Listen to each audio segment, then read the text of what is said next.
Nunca imaginé que mi vida pudiera tomar un rumbo tan inesperado.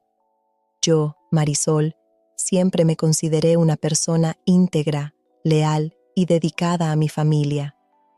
Pero la vida tiene una manera cruel de ponernos a prueba, de hacernos cuestionar todo aquello en lo que creemos.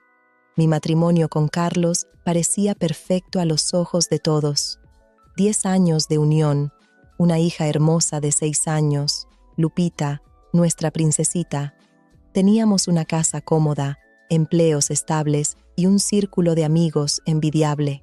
Pero detrás de esa fachada de felicidad, algo estaba roto desde hace mucho tiempo. La soledad se fue instalando silenciosamente, como un intruso que se esconde en las sombras. Al principio eran pequeñas cosas: cenas en silencio, conversaciones superficiales, caricias cada vez más raras. Carlos y yo nos volvimos maestros en fingir que todo estaba bien, principalmente frente a Lupita, pero por la noche, acostada a su lado, me sentía más sola que nunca. Intenté ignorar esa sensación por años, enfocándome en ser la mejor madre posible para Lupita y dedicándome al trabajo. Pero la insatisfacción crecía, alimentada por resentimientos no resueltos y una comunicación que hacía mucho se había vuelto deficiente. Yo amaba a Carlos, o al menos creía que lo amaba, pero ya no lograba alcanzarlo. Fue en una noche particularmente difícil. Después de una discusión sobre algo tan banal como los platos en el fregadero, que tomé valor y sugerí la terapia de pareja. Para mi sorpresa, Carlos estuvo de acuerdo casi de inmediato. Tal vez él también sentía que nos estábamos perdiendo el uno al otro. El doctor Alejandro nos fue recomendado por una amiga. Tenía una excelente reputación como terapeuta de parejas y desde la primera sesión entendí por qué. Había algo en su presencia que inspiraba confianza. Sus ojos cafés transmitían una comprensión profunda, como si pudiera ver más allá de las palabras que decíamos. Las primeras sesiones fueron difíciles. Años de heridas y frustraciones reprimidas salieron a la superficie. Carlos y yo nos enfrentamos, exponiendo nuestras heridas más profundas. El doctor Alejandro nos guiaba con maestría, ayudándonos a navegar por ese mar turbulento de emociones. Pero algo inesperado comenzó a suceder. Con cada sesión, me encontraba ansiosa por volver al consultorio. No por la terapia en sí, sino por la presencia reconfortante del doctor Alejandro. Su voz grave y tranquila tenía un efecto calmante sobre mí. Comencé a notar pequeños detalles. La manera en que se pasaba la mano por el cabello entrecano cuando estaba pensativo, la sonrisa cálida con la que nos recibía, el brillo en sus ojos cuando hacía una observación perspicaz. Intenté alejar esos pensamientos, convenciéndome de que era solo gratitud por su trabajo, pero en el fondo sabía que me estaba engañando. La conexión que sentía con el doctor Alejandro iba más allá de lo profesional. Era una sintonía que hacía mucho no experimentaba, ni siquiera con Carlos. Las semanas pasaron y la terapia parecía estar ayudando a nuestro matrimonio. Carlos y yo nos estábamos comunicando mejor, haciendo esfuerzos para reconectar. Pero mientras nuestra relación aparentemente mejoraba, mis sentimientos por el doctor Alejandro crecían de manera alarmante. Fue en una sesión individual que todo cambió. Carlos no pudo asistir debido a un compromiso de trabajo y me encontré sola con el doctor Alejandro por primera vez. La tensión en el aire era palpable. Hablábamos sobre mis miedos e inseguridades cuando, de repente, las palabras simplemente dejaron de fluir. Nuestras miradas se encontraron y en ese momento el mundo pareció detenerse. No sé quién dio el primer paso, si fui yo o él. Solo sé que en un instante nos estábamos besando con una intensidad que me dejó sin aliento. Todas las barreras éticas y morales se derrumbaron en ese beso. Estaba mal, yo lo sabía, pero nunca algo incorrecto pareció tan correcto. Nos separamos jadeantes y confundidos. El doctor Alejandro parecía tan conmocionado como yo. «Esto no puede suceder», dijo, pero su voz traicionaba el deseo que sus ojos no podían ocultar. Salí del consultorio ese día sintiéndome simultáneamente exultante y aterrorizada. Los días que siguieron fueron un torbellino de emociones. La culpa me consumía cada vez que miraba a Carlos o a Lupita. ¿Cómo pude traicionar no solo a mi esposo, sino a toda mi familia? Al mismo tiempo, no podía dejar de pensar en el doctor, Alejandro, en cómo se sentían sus labios contra los míos, en cómo sus fuertes manos me habían sostenido. Intenté cancelar las siguientes sesiones, pero Carlos insistió en que continuáramos. Estamos haciendo progresos, decía, sin saber que cada palabra suya era como un cuchillo en mi corazón. Volví al consultorio, determinada a poner fin a esa locura antes de que fuera demasiado tarde. Pero bastó una mirada del doctor Alejandro para que toda mi determinación se disolviera. La atracción entre nosotros era magnética, imposible de resistir. Nos encontramos fuera de las sesiones, siempre con la excusa de discutir mi caso. Cada encuentro era una mezcla de pasión arrolladora y culpa desgarradora. Nuestra relación clandestina se intensificó rápidamente. El doctor Alejandro se convirtió en mi confidente, mi amante, mi escape de la realidad que ya no quería enfrentar. Con él me sentía viva de nuevo, deseada, comprendida. Era como si pudiera ver partes de mí que hacía mucho tiempo habían sido olvidadas, incluso por mí misma. Mientras tanto, en casa, me volvía cada vez más distante. Carlos notaba el cambio, por supuesto, ¿cómo no lo notaría? Estaba más distraída, a veces más irritable, otras veces extrañamente feliz.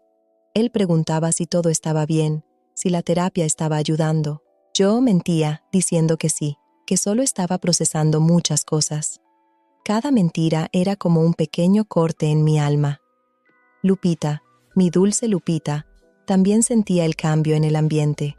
Me preguntaba por qué siempre estaba en el teléfono, por qué papá y yo ya no veíamos películas juntos los viernes por la noche.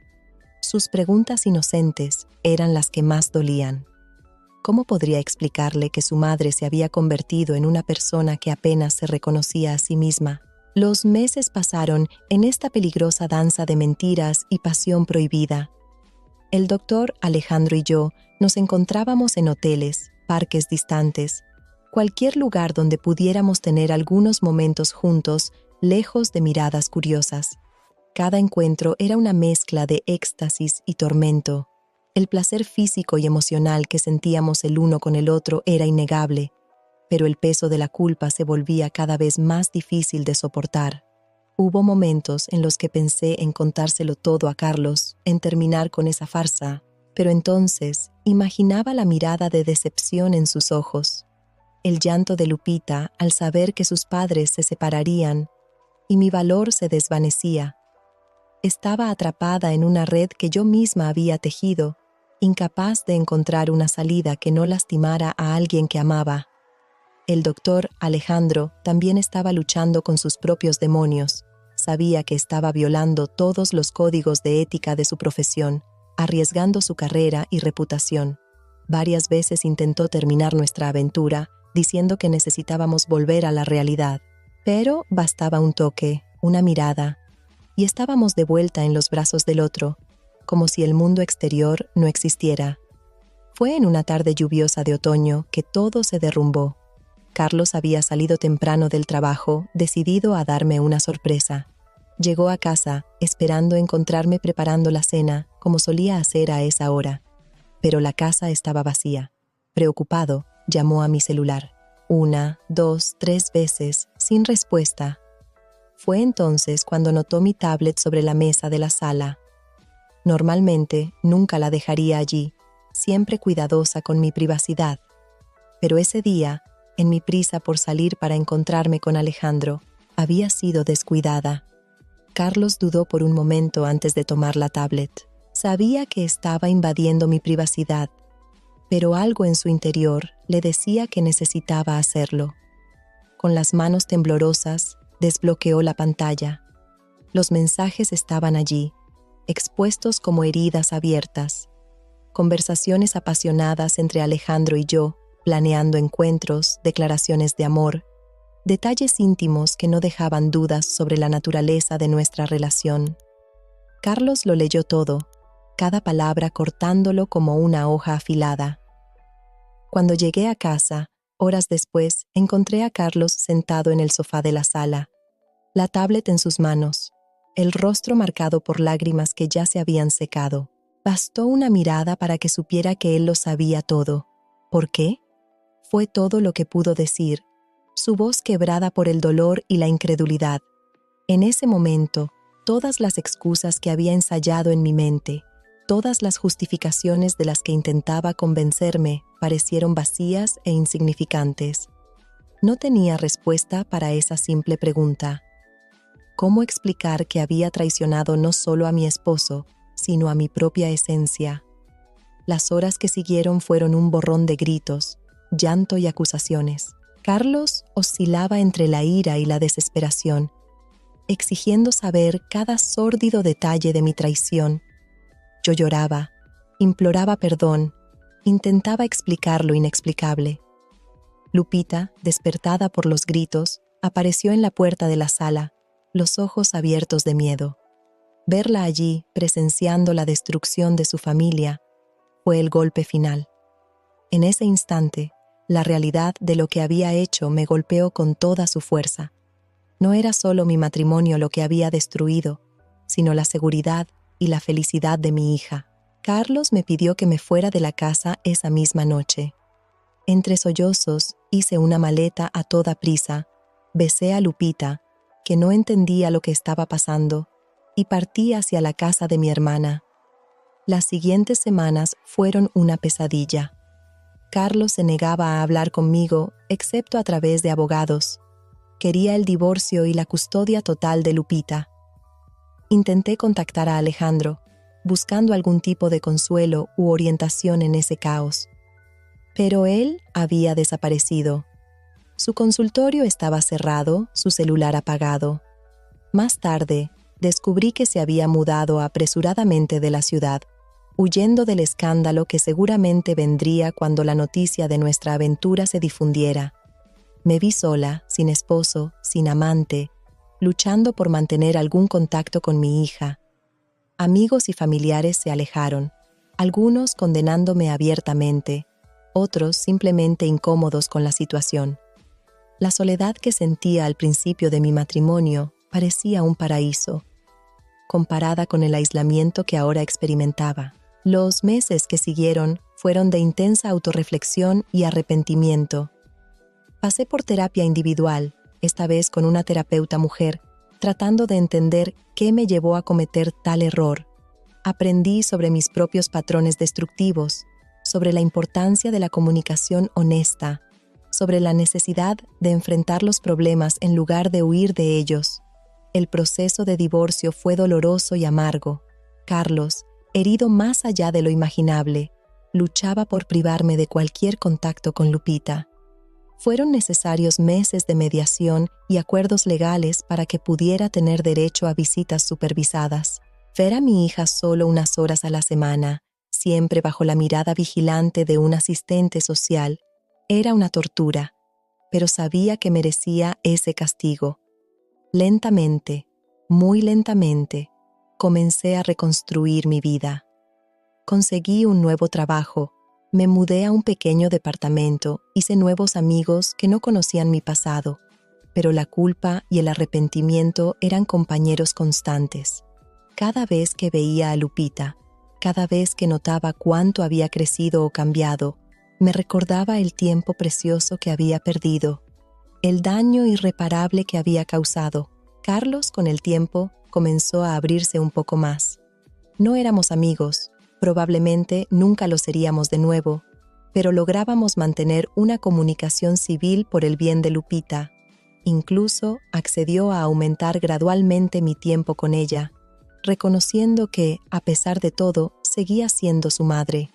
En cuanto a Alejandro, nunca más lo vi ni supe de él. Me enteré, a través de rumores, que había perdido su licencia para ejercer terapia y estaba trabajando en algo completamente diferente en otro estado. A veces, en mis momentos más oscuros, Me preguntaba si pensaba en mí, si sentía el mismo arrepentimiento que yo sentía, pero esas preguntas no tenían respuesta y, con el tiempo, aprendí a dejarlas ir. Pasaron los años. Lupita creció, convirtiéndose en una adolescente inteligente y compasiva, a pesar del trauma de nuestra separación. Carlos encontró un nuevo amor y se casó de nuevo. ¿Y yo? Yo permanecí sola, enfocada en ser la mejor madre que podía ser en los momentos que tenía con Lupita y en continuar mi proceso de crecimiento personal. Hubo momentos en los que pensé haber superado todo, en los que me sentí en paz con mi pasado, pero entonces algo sucedía. Un aniversario de boda que ya no existía, una foto antigua encontrada en un cajón, y todas las emociones volvían a surgir. Aprendí que el perdón, especialmente el autoperdón, es un proceso continuo, no un destino final. En una tarde soleada, cuando Lupita tenía 16 años, me buscó. Nos sentamos en un café y me hizo la pregunta que temía desde hacía años. Quería saber exactamente qué había sucedido para destruir nuestra familia. Mirando a los ojos de mi hija, tan parecidos a los míos, decidí que merecía la verdad. Con el corazón pesado, le conté todo. La soledad, la terapia, la aventura con Alejandro. No intenté justificarme ni minimizar mis errores. Lupita escuchó todo en silencio, sus ojos revelando una mezcla de emociones que apenas podía descifrar. Cuando terminé, esperaba su enojo, su juicio, pero lo que recibí fue algo mucho más profundo y doloroso. «Mamá», dijo, su voz temblando ligeramente. Siempre supe que había algo más en la historia. Pasé años imaginando qué podría haber sido tan terrible para destruir nuestra familia. Y ahora entiendo. No apruebo lo que hiciste, pero entiendo que las personas cometen errores, incluso errores enormes. Sus palabras, maduras más allá de su edad, me golpearon como una ola. Las lágrimas corrieron por mi rostro mientras absorbía el peso de su comprensión. Lupita continuó. Vi cómo luchaste todos estos años para redimirte, para ser una buena madre incluso en las circunstancias más difíciles, y vi cómo papá sufrió, pero también cómo logró seguir adelante. Ambos me enseñaron mucho sobre resiliencia y perdón. En ese momento sentí como si un peso enorme fuera retirado de mis hombros. No era un perdón completo, eso tomaría más tiempo, pero era un comienzo de sanación no solo para mí, sino para nuestra familia fragmentada. En los meses siguientes, noté un cambio sutil en nuestra dinámica familiar. Carlos parecía menos tenso cuando nos encontrábamos para asuntos relacionados con Lupita. Mi hija, por su parte, comenzó a abrirse más, compartiendo no solo los acontecimientos de su vida, sino también sus pensamientos y sentimientos más profundos. Fue durante este período que recibí una noticia inesperada. Alejandro había regresado a la ciudad. No para retomar su carrera como terapeuta, ese capítulo de su vida estaba definitivamente cerrado, sino para hacer las paces con su pasado. Me contactó, pidiendo que habláramos. Dudé por días, insegura de si debía reabrir esa herida, pero algo dentro de mí sabía que necesitaba ese cierre. Acepté encontrarme con él en un parque público, un lugar neutral y abierto. Cuando lo vi, me sorprendió cuánto había envejecido. Los años no habían sido amables con Alejandro. Su cabello, antes solo entrecano, estaba completamente blanco. Arrugas profundas marcaban su rostro, testigos silenciosos de los años de culpa y arrepentimiento. Nuestra conversación fue difícil, llena de pausas incómodas y emociones mal contenidas. Alejandro me contó sobre su vida después de dejar la ciudad, los trabajos temporales, la depresión, las noches de insomnio atormentado por lo que había hecho. Él había pasado por su propio viaje de autorreflexión y crecimiento personal. «Lo siento mucho», dijo, su voz cargada de emoción. «Lamento haber traicionado tu confianza, haber violado mi ética profesional, haber contribuido a la destrucción de tu familia. No hay excusas para lo que hicimos, pero quiero que sepas que llevo este arrepentimiento conmigo todos los días». Escuchar sus palabras fue catártico. Durante años había cargado sola el peso de esa culpa. Saber que Alejandro también había luchado con las consecuencias de nuestras acciones me hizo dar cuenta de que no estaba sola en mi arrepentimiento. Yo también lo siento mucho, respondí. Ambos cometimos errores terribles, pero no podemos cambiar el pasado. Solo podemos aprender de él e intentar ser mejores personas de ahora en adelante.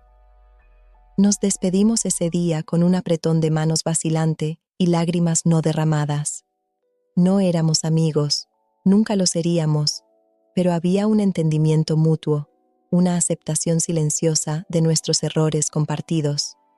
Ese encuentro marcó un punto de inflexión en mi viaje de sanación.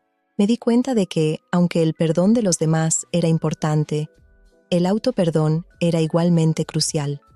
Me había castigado a mí misma durante años, cargando el peso de mi culpa como una cruz. Era hora de empezar a perdonarme, no para olvidar lo que había hecho, sino para poder avanzar y ser la persona que sabía que podía ser. Con esta nueva perspectiva, me acerqué a Carlos, pidiendo una conversación seria. Para mi sorpresa, él accedió de inmediato. Nos encontramos en un café tranquilo, lejos de oídos curiosos. Carlos, comencé, mi voz temblorosa pero decidida. Sé que no tengo derecho a pedir esto, pero necesito decirlo. Lo siento mucho, lo siento por todo, por lo que te hice a ti, a nuestra familia, a Lupita. No te estoy pidiendo que me perdones, sé que es pedir demasiado. Solo quiero que sepas que entiendo la profundidad del daño que causé y que pasaré el resto de mi vida tratando de ser una mejor persona. Carlos me miró por un largo momento, sus ojos revelando una mezcla compleja de emociones. Finalmente, habló. Marisol, durante mucho tiempo te odié. Odié lo que nos hiciste. Odié cómo destruiste todo lo que habíamos construido. Pero con el tiempo, me di cuenta de que ese odio me estaba consumiendo, impidiéndome ser el padre que Lupita merecía, el hombre que yo quería ser. No puedo decir que te perdono completamente, no todavía, pero estoy trabajando en ello, por mí, por Lupita, y sí, incluso por ti. Sus palabras me golpearon como un rayo, una mezcla de alivio y gratitud inundándome. No era un perdón total, pero era un comienzo, una oportunidad de reconstruir algo a partir de las cenizas de nuestro pasado. A partir de ese día, nuestra relación comenzó a cambiar gradualmente. Los intercambios de Lupita entre nuestras casas se volvieron menos tensos. Ocasionalmente, incluso lográbamos tener conversaciones civiles sobre la vida de nuestra hija, sus desafíos y logros. Lupita, percibiendo este cambio, comenzó a florecer de una manera que no veíamos desde hacía años. Su sonrisa se volvió más frecuente, su desempeño en la escuela mejoró y parecía más cómoda en su propia piel. Ver a nuestra hija feliz, aunque en familias separadas, fue la mayor recompensa que podíamos tener. Los años pasaron, trayendo cambios y crecimiento para todos nosotros. Lupita se graduó de la preparatoria con honores y fue aceptada en una universidad prestigiosa. El día de su graduación, sucedió algo que nunca imaginé posible. Carlos, su nueva esposa y yo, nos sentamos lado a lado en el público, aplaudiendo orgullosamente mientras nuestra hija recibía su diploma. Después de la ceremonia, nos reunimos para tomar fotos. Lupita, radiante en su vestido de graduación, nos juntó para una foto grupal. «Vamos», dijo, «quiero una foto con mi familia». Familia, una palabra que pensé haber perdido el derecho a usar hace mucho tiempo. Pero ahí estábamos, yo, Carlos, su esposa, y nuestra hermosa Lupita, todos sonriendo a la cámara, unidos por el amor que sentíamos por esa joven increíble. En ese momento, mirando el flash de la cámara, entendí algo profundo. La familia no es solo aquello que nace perfecto y permanece intacto. A veces, la familia es lo que reconstruimos de las ruinas de nuestros errores. Es el perdón que ofrecemos, el amor que persiste a pesar de las heridas, la capacidad de crecer y cambiar. Mi viaje estaba lejos de terminar. Aún había días difíciles, momentos de duda y arrepentimiento, pero ahora sabía que el perdón de los demás y de mí misma era posible, que el amor, en sus diversas formas, podía sobrevivir incluso a las tormentas más violentas. Mientras caminábamos hacia la fiesta de graduación de Lupita, me permití un momento de gratitud. Gratitud por la segunda oportunidad que la vida me había dado, por la resiliencia de mi hija, por la compasión inesperada de Carlos, y gratitud por la lección más difícil y valiosa que aprendí: que nuestros errores, por grandes que sean, no necesitan definirnos para siempre, que siempre hay espacio para el crecimiento, para el cambio, para la redención. Miré al cielo estrellado de esa noche de verano e hice una promesa silenciosa, una promesa de continuar este viaje de crecimiento y autoconciencia, de nunca más dar por sentado el amor y la confianza de los demás, de ser la mejor versión de mí misma, no solo por mí, sino por todos aquellos cuyas vidas tocaba. Y así, con el corazón lleno de esperanza y determinación renovada, di un paso más hacia el futuro, agradecida por la oportunidad de escribir un nuevo capítulo en mi historia. Un capítulo de sanación, de perdón y sobre todo, de amor incondicional.